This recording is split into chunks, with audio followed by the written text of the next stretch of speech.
Kita ke Tiongkok yang sedang mempromosikan digital currency yang disebut dengan e-yuan.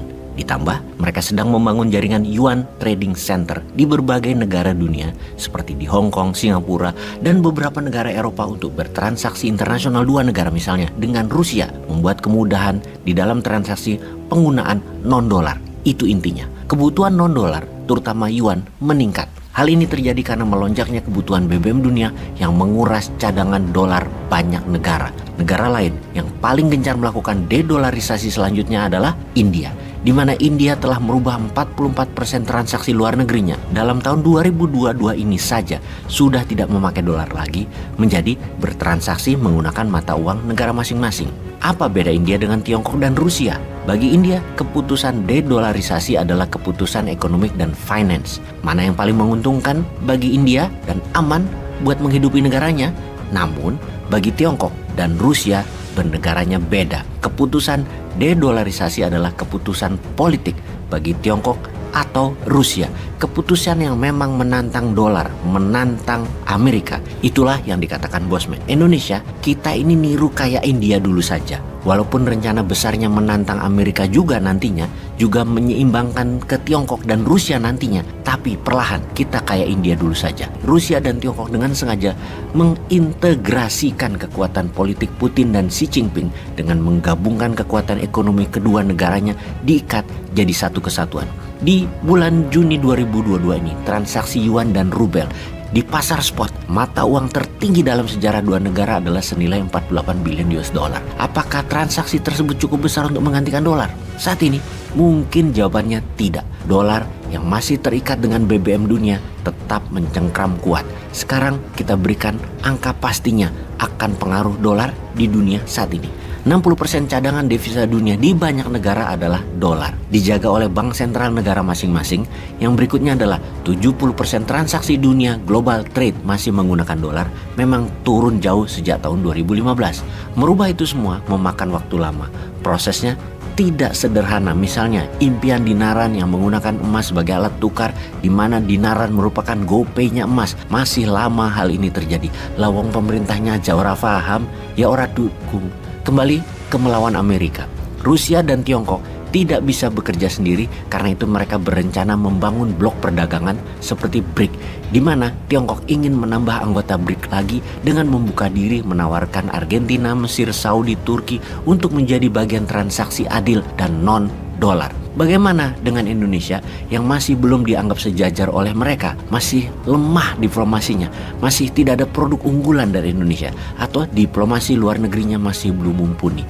Souvenir G20 saja untuk kepala negara masih belum kelas dunia dan tidak ada unsur wow-nya. Kok mau diperhitungkan untuk jadi bagian bolo pasukan untuk melawan hegemoni Amerika yang akan membuat Indonesia menjadi lebih untung ekonominya dengan transaksi pakai rupiah? Lah masih cari utangan dolar gitu kok, masih mabok dolar, ya nggak diajak lah sama BRIC dan kawan-kawannya. Sungguh, transaksi antar negara pakai rupiah itu sangat menguntungkan Indonesia. Keren kalau transaksi pakai rupiah ke Tiongkok dan ke Rusia misalnya. Walau kita tahu menantang dolar adalah menantang Amerika, menantang Amerika Serikat dan menjadi kawannya Tiongkok, itu citranya, di mana Tiongkok jelas-jelas menggunakan kekuatan ekonomi untuk mendominasi dunia. Sama aja sih ujung-ujungnya Tiongkok sama Amerika itu dua-duanya sebenarnya cari keuntungan dirinya sendiri lebih besar. Cuman posisi Indonesia itu jangan yang dirugikan dalam transaksi dua negara, itu penting. Apapun transaksi dengan negara manapun, transaksi dua negara atau lebih, Indonesia jangan yang jadi rugi. Indonesia jangan jadi jongos, sumber daya alamnya diambilin.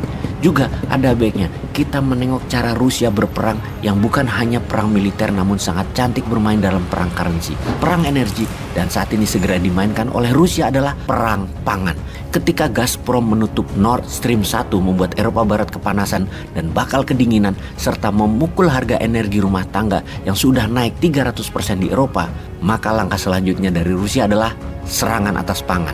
Pemerintah Putin jelas tarik dukungan NATO ke Ukraina dan lepas sanksi ekonomi ke Rusia. Itu maunya. Eropa saat ini mengalami masa kegelapan terburuk di zaman modern ini karena Rusia membatasi energi Eropa. Baru-baru ini dalam forum regional Timur Jauh, Putin mengatakan Rusia akan menang perang di Ukraina dengan Eropa, di mana Eropa akan dibuat kedinginan dan kelaparan. kelaparan dengan akan menutup pelabuhan terakhir Ukraina dan akan memblokade kapal di Laut Hitam di Black Sea. Kemarin Putin mengizinkan mengirim grain, pupuk keluar dari pelabuhan dan ternyata bukan untuk negara berkembang dan negara miskin di Afrika dan Asia, malah untuk negara maju Eropa. Dan bagi Putin ini pengkhianatan perjanjian. Sudah tetap diembargo Rusianya, minta pangan dilepas, ternyata buat memberi makan negara Eropa yang kaya dan sombong. Putin mengatakan dari 80 kapal yang diizinkan lewat dan beroperasi, hanya 2 yang untuk negara miskin, sisanya ke negara kaya. Putin kembali ngamuk. Dia menghubungi Erdogan baru-baru ini karena tujuan membuka jalur pangan adalah untuk negara berkembang dan negara miskin, di mana hasilnya bisa ketebak seperti Gazprom, pengendali gas, maka Black Sea kembali akan dicekik oleh Rusia. Efek dari pembatasan ini selain negara Eropa, ada 3 negara yang berefek langsung dalam deal 80 kapal pengiriman pangan tersebut adalah Korea Selatan, Mesir, dan Jepang. Sisanya buat negara Uni Eropa. Dan ini melanggar perjanjian pangan Ukraina, Rusia, Turki, dan United Nations PBB. Rusia akan walk out, menarik diri mulai September ini. Dan ketika berita ini menyebar, harga-harga pangan di Eropa naik 5-10%. Padahal dalam 6 bulan ini harga sudah naik 30%-an. Sebentar lagi Eropa akan merasakan kelangkaan pangan. Sebuah karma mungkin atas perilaku mereka menjajah Afrika dan Asia di masa lalu. Kita lihat saja nanti. Ura!